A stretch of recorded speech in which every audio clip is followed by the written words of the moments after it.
Before we begin, subscribe and tell us in the comments what city or country you're watching from. Tonight, a billionaire's fiancé will shove a black maid off a live runway, and the man she plans to marry will stop the entire show when he discovers whose stolen dream the maid is wearing. Get off my runway.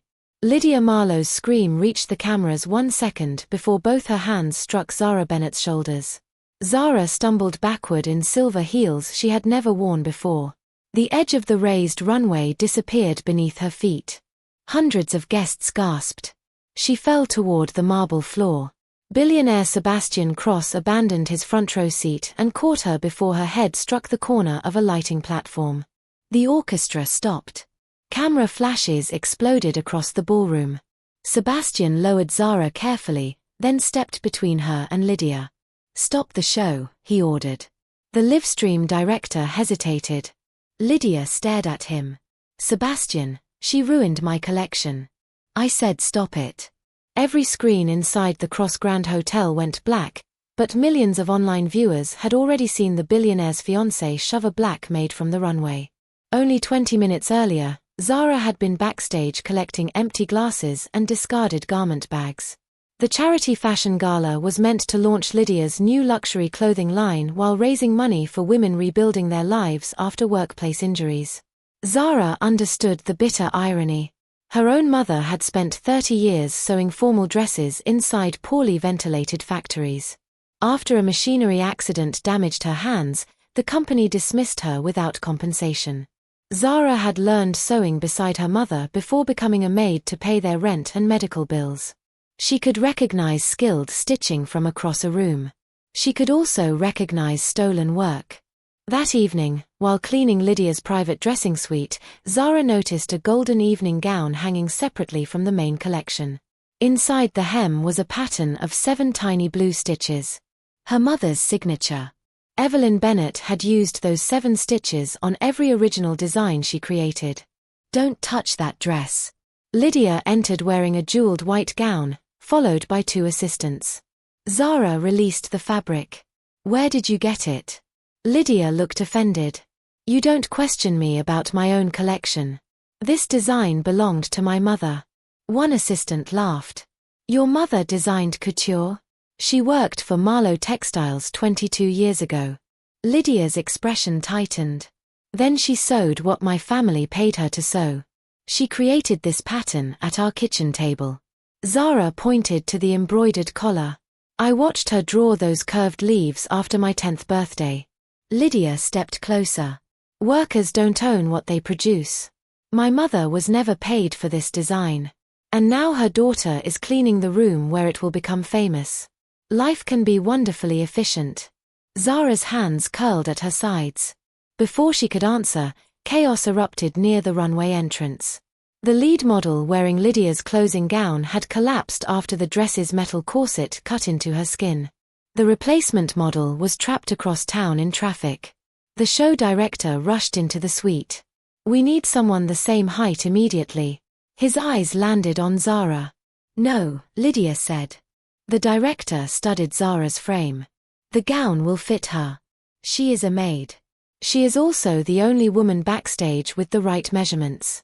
The live show had already begun. Investors, international buyers, and fashion journalists waited to see Lydia's final design. Lydia looked at Zara with cold calculation. "You will walk once, turn, and leave. Do not smile. Do not speak. And do not let anyone believe you belong in that dress." Zara almost refused. Then she looked again at the 7 blue stitches. Her mother had believed that dress was destroyed after Marlowe Textiles closed its design department. Walking onto the runway would place the stolen design before every camera in the room. "I'll do it," Zara said. The assistants dressed her quickly. The golden fabric settled around her as though it had been made for her. Zara repaired a loose shoulder seam using thread hidden inside her maid's apron. Without thinking, she finished it with 7 blue stitches. The show director noticed. "Where did you learn that?" "My mother." Music swelled. Zara stepped onto the runway. The ballroom changed. Guests who had spent the evening politely applauding sat forward. Camera operators followed her every movement. The gown shimmered beneath white lights, but it was Zara's calm expression that held the room. She did not walk like someone pretending to belong. She walked like someone carrying her mother's stolen name back into the light. Sebastian stared from the front row. He recognized her as one of the quiet housemaids from his estate, but he had never seen Lydia look at an employee with such hatred. At the end of the runway, Zara turned. The loose outer layer shifted. Inside the gown, written beneath the lining, were faded words that no one backstage had noticed. Evelyn Bennett, original sample, do not duplicate. The overhead camera magnified the message across every screen. Whispers swept through the ballroom. A fashion journalist stood. "Who is Evelyn Bennett?" Zara looked directly into the camera. "My mother." Lydia stormed onto the runway. "Turn off the screens." The journalist raised her voice. "Are you saying Lydia Marlowe stole this design?" Zara answered calmly. "I'm saying my mother created it 22 years ago, and her name was hidden inside." Lydia grabbed the lining and tried to tear away the writing. Zara stopped her. "Don't touch my mother's name." The audience gasped again. Lydia's jealousy and panic finally shattered her public smile. "You are nothing but a servant wearing clothes you could never afford." "I may clean your floors," Zara replied, "but that does not make my mother's work yours." That was when Lydia shoved her. Now Sebastian stood between them while Zara recovered beside the runway. He looked at the hidden label, then at Lydia. "Did you know whose design this was?" "She is lying." Sebastian turned to the show director. "Preserve every camera recording and lock the collection backstage." Lydia's face went pale. "You cannot seize my property. Not until we determine whether it is yours." A security officer approached carrying a garment box recovered from Lydia's private car. Inside were dozens of original sketches signed by Evelyn Bennett. On top lay a legal notice dated 18 years earlier. It stated that Evelyn had died in the Marlowe factory fire. Zara stared at it. "My mother is alive." Sebastian turned the page over. A recent photograph was attached to the back. It showed Evelyn entering Lydia's family estate only 3 nights earlier. Zara stared at the photograph until the ballroom lights blurred around her. Her mother stood outside the Marlowe estate wearing the same brown coat she had owned for years. The date printed in the corner was 3 nights earlier. "That cannot be real," Zara whispered. "My mother has not left her apartment in months." Lydia reached for the photograph, but Sebastian pulled it away. "You said Evelyn Bennett died in a factory fire. That was what the company records showed. You called this your collection. Now you are hiding behind records." Journalists crowded closer while security formed a barrier around the runway. It was too late to contain the scandal. Clips of Lydia shoving Zara were already spreading online. Zara turned to the security officer. "Where did you find the garment box?" "In Miss Marlowe's car." Lydia pointed at him. "You had no right to search it. After you assaulted an employee, security had reason to preserve anything connected to the disputed collection," Sebastian replied. He opened the legal notice again. Evelyn had supposedly died 18 years earlier, yet the document listed no body identification number, funeral home, or next of kin. "My mother was injured in that fire, but she survived," Zara said. "She spent 6 months in rehabilitation." Sebastian looked at Lydia. "Did your family know?" "They paid 1 hospital bill," Zara answered. "Then they said she signed away every claim." Lydia's face remained pale. "Why were you photographing my mother?" Zara asked. "I was not. The picture was in your car. My father's investigator put it there." "Why was he watching her?" Lydia looked toward the ballroom exit. Sebastian noticed. "Lock the private wings. No one connected to the Marlowe company leaves." "You are destroying our engagement over a maid's accusation," Lydia said. "No. I am stopping a woman who pushed someone off a runway because a label became visible." Security spread the sketches across a long table. Each carried Evelyn's name, dates, fabric notes, and alteration marks. Several matched famous Marlowe collections. A journalist lifted a sketch of a black velvet coat. This won the European Design Medal under Lydia's father's name. Another pointed toward a beaded wedding gown. That design launched Lydia's label. Zara recognized the curved neckline. My mother drew that after my parents' anniversary. At the bottom of the garment box lay a cassette recorder wrapped in faded muslin. Zara's mother still used an old machine because arthritis made touchscreens difficult. Zara pressed play. Static crackled. Then Evelyn's voice entered the ballroom. If Zara hears this, I am sorry I lied to her. Zara stopped breathing. The fire was not an accident. Mr. Marlowe ordered the design room locked after several seamstresses threatened to expose the ownership records. I escaped through the cutting room window. 3 women did not. Lydia whispered, "Turn it off." Evelyn's voice continued. The company declared me dead because a dead designer could not claim royalties. They paid me to remain silent. Now Lydia wants the original pattern registry before her wedding collection launches. Zara stared at Lydia. You visited my mother for the registry. I never visited her. Another voice entered the recording. Lydia's. Sign the transfer, Evelyn. Your daughter works in Sebastian Cross's household. I can make sure she never works again. The ballroom erupted. Lydia lunged toward the recorder, but Sebastian blocked her. You threatened her mother and employed her daughter without telling either of them. I did not know Zara worked at your estate until last month. That is still a month. Lydia's polished mask broke. My father built the Marlowe name. Do you understand what would happen if one seamstress claimed she created everything? One seamstress? Zara asked. How many women were there? A voice came from behind the curtains. 34. Everyone turned. An elderly woman in a dark wool coat stepped onto the runway, supported by a hotel housekeeper. Zara's knees almost gave way. Mom. Evelyn Bennett looked exhausted but determined. Zara rushed forward and wrapped her arms around her. What are you doing here? I came to stop her from burying your future the way her family buried mine. Lydia backed away. You signed a confidentiality agreement. I signed it after your father threatened to report Zara's father to immigration authorities, Evelyn replied. He had already died, but I was so frightened I never checked whether the threat was possible. Zara closed her eyes. Her mother had carried that fear for decades. Sebastian approached carefully. Mrs. Bennett, did Lydia force you to visit the estate? She sent a car. Her father was waiting. What did he want? The original registry book. Every design, every woman who created it, and every royalty percentage the company promised us. Where is it now? Zara asked. Evelyn touched the golden gown's embroidered collar. Closer than Lydia thinks. She pointed to the 7 blue stitches. They are not only my signature. They mark the location of the pattern code. The stitches formed a sequence. 2, 1, 3, 1. Evelyn pointed toward the mirrored backdrop. Marlowe shows always use 4 archival trunks.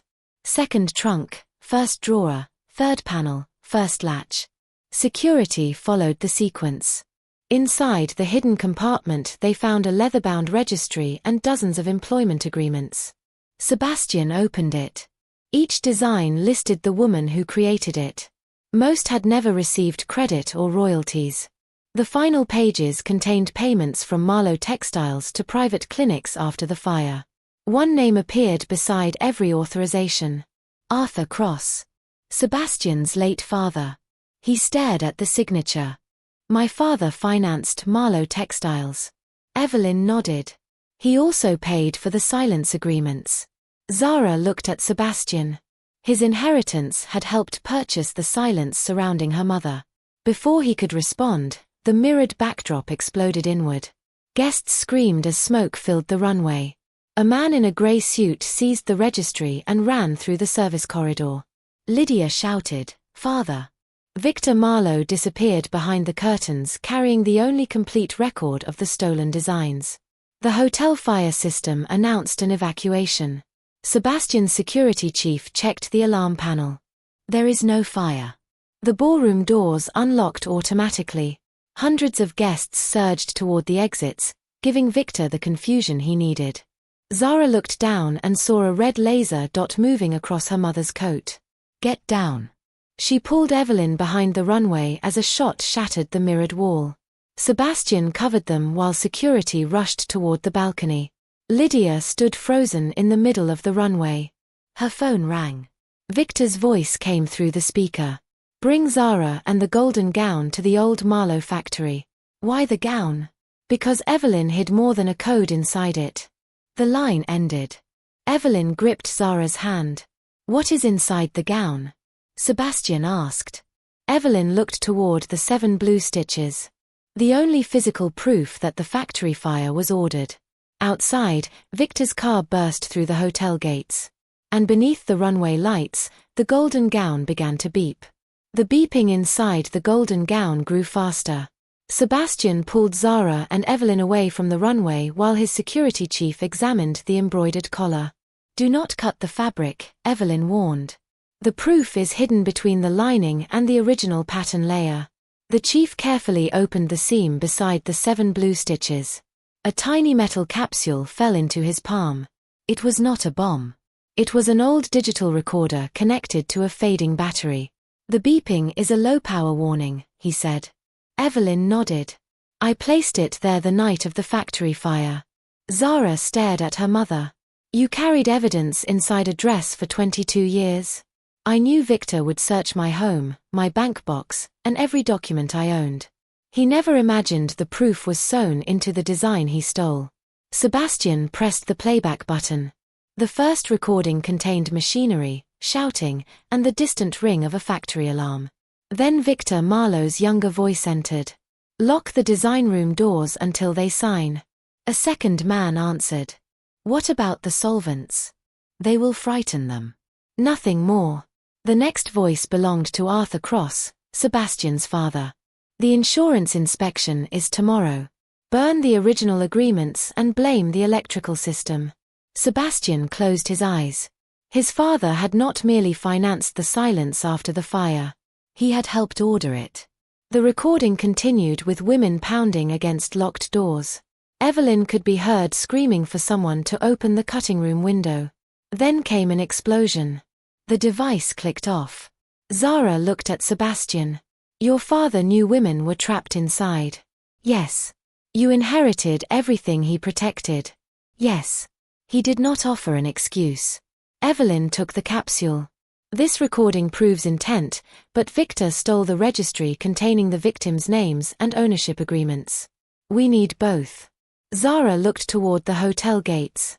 He wants us at the factory. Sebastian's security chief objected immediately. It is an obvious trap. Of course it is, Zara said. But Victor believes the gown still contains the recorder. Evelyn understood first. He does not know we removed it. Sebastian looked at Zara. You are not going inside that factory. My mother's evidence is there.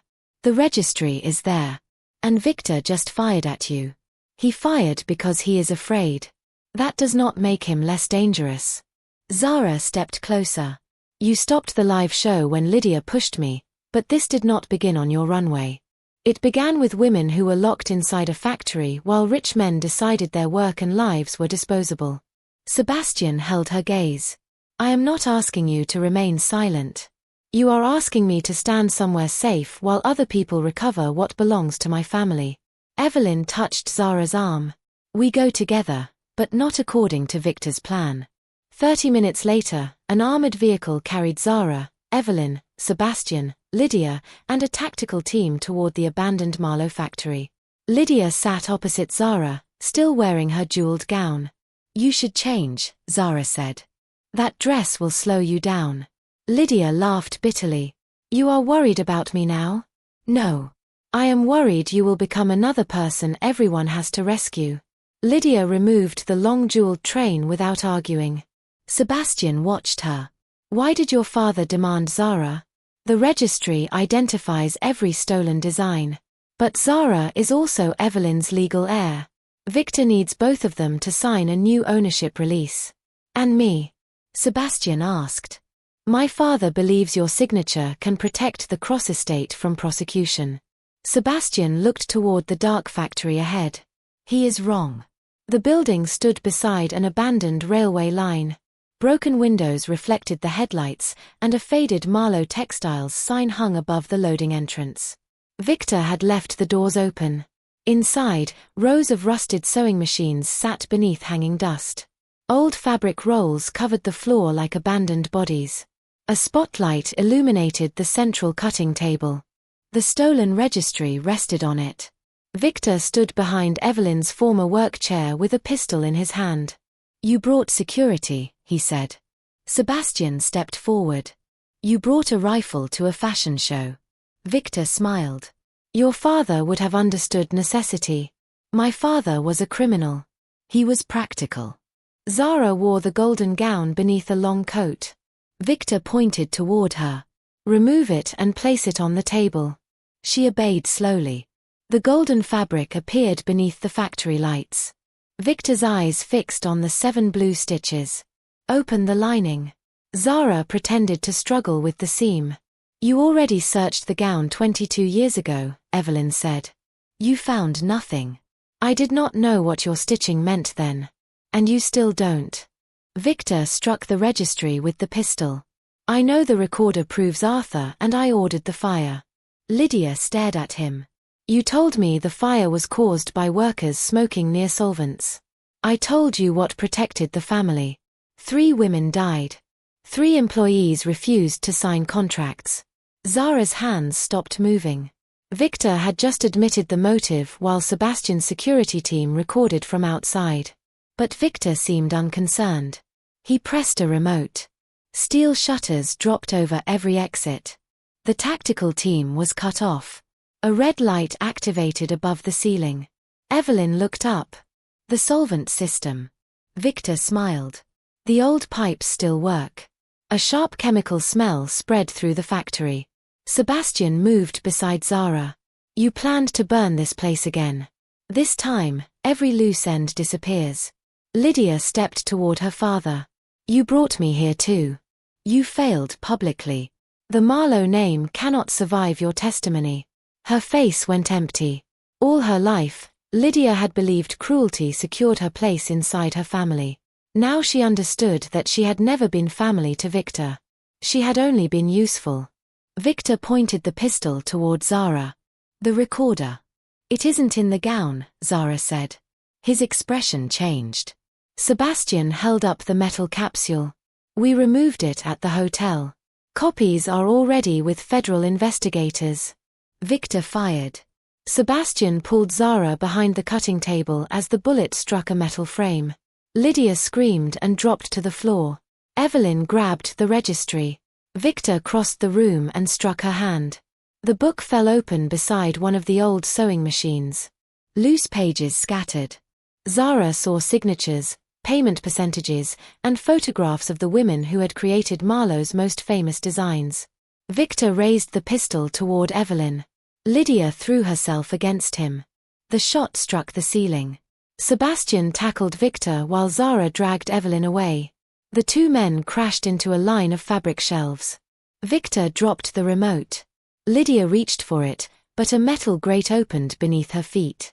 She fell waist-deep into a maintenance shaft. "Help me," she screamed. Zara ran toward her. Victor saw it and laughed. "Still saving the woman who pushed you?" Zara grabbed Lydia's wrists. "I'm saving the woman you tried to murder. That does not erase what she did to me." Sebastian forced Victor against the floor, but the chemical vapor had already thickened. Evelyn coughed and pointed toward the original cutting room wall.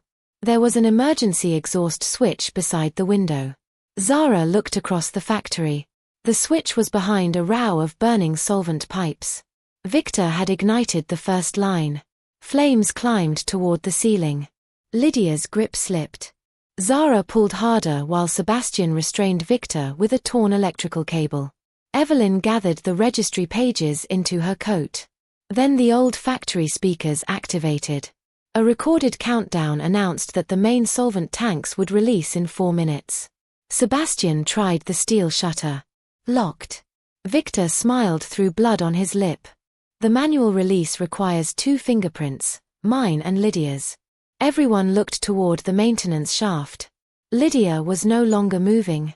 Zara lowered herself farther, caught the back of Lydia's dress, and dragged her upward with Sebastian's help. She was breathing, but barely conscious. Victor held his injured hand against his chest. "You need me alive to escape." Zara looked at the flames, the registry, and the man who had stolen her mother's life's work. Then she knelt beside Lydia and pressed 2 fingers to her neck. "No," she said. "We need your fingerprints."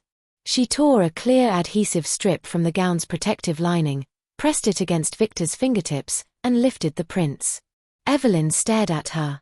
"You learned that from where?" "Years of repairing delicate fabric without leaving marks." Zara placed Victor's copied print against the first scanner. "Green light." She pressed Lydia's hand against the second.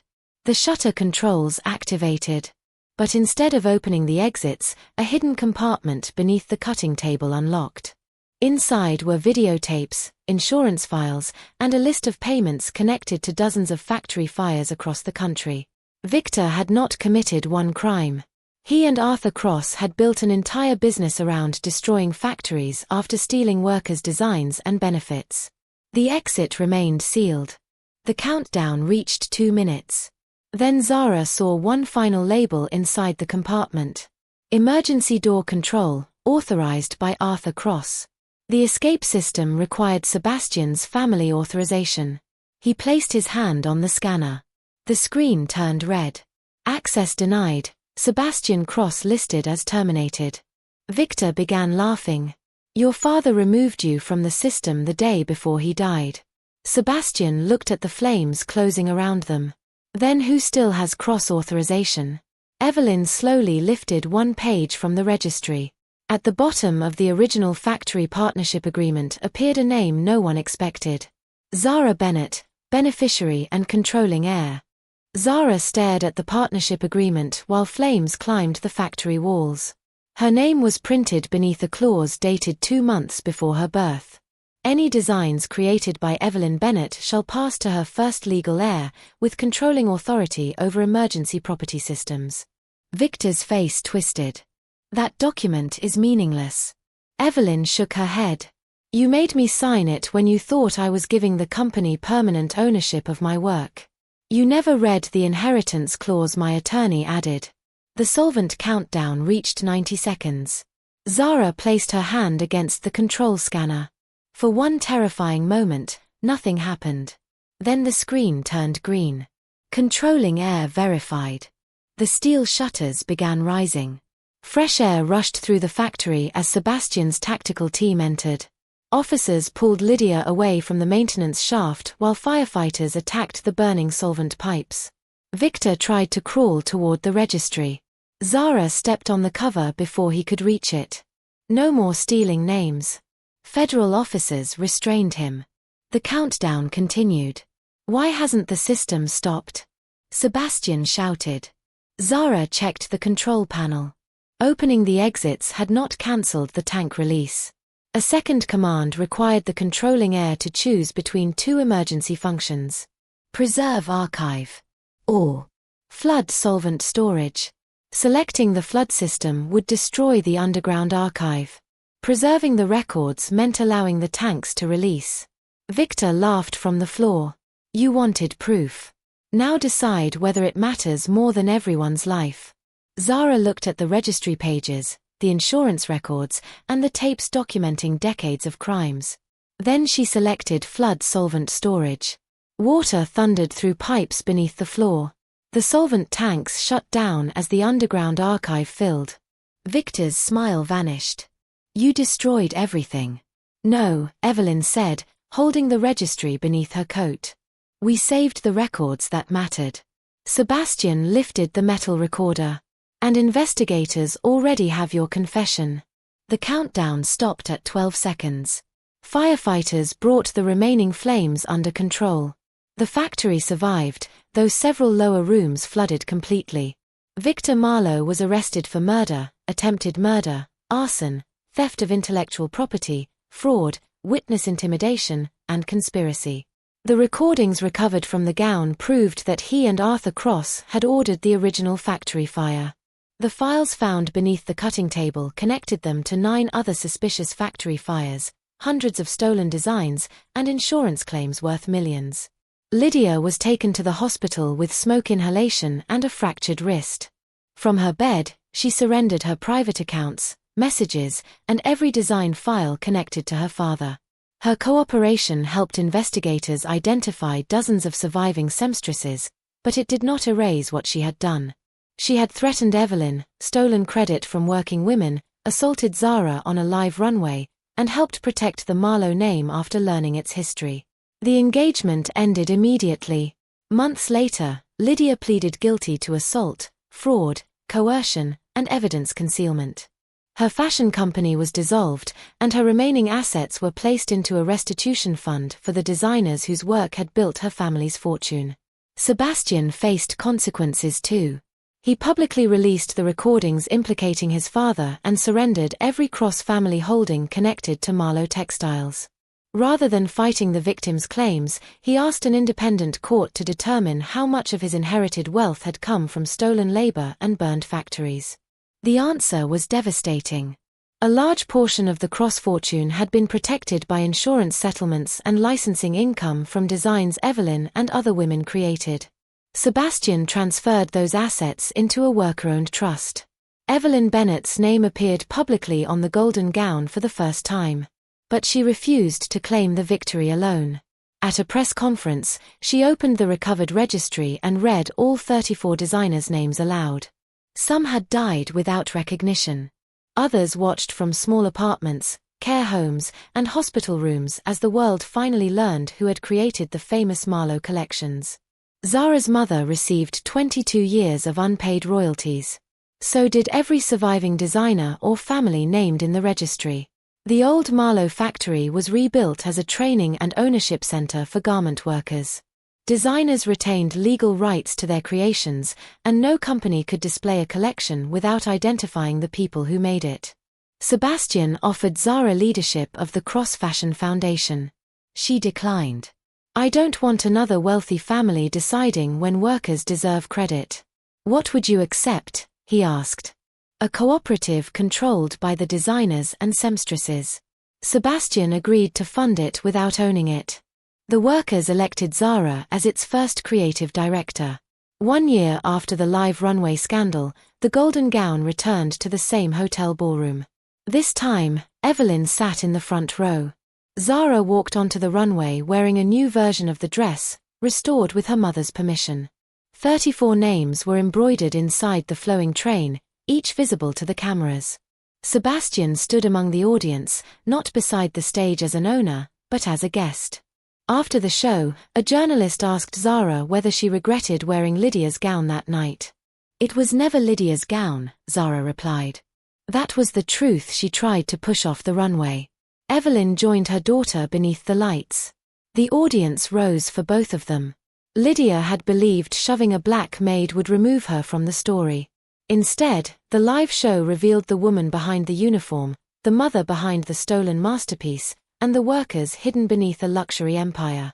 Sebastian stopped the runway that night because Zara was falling.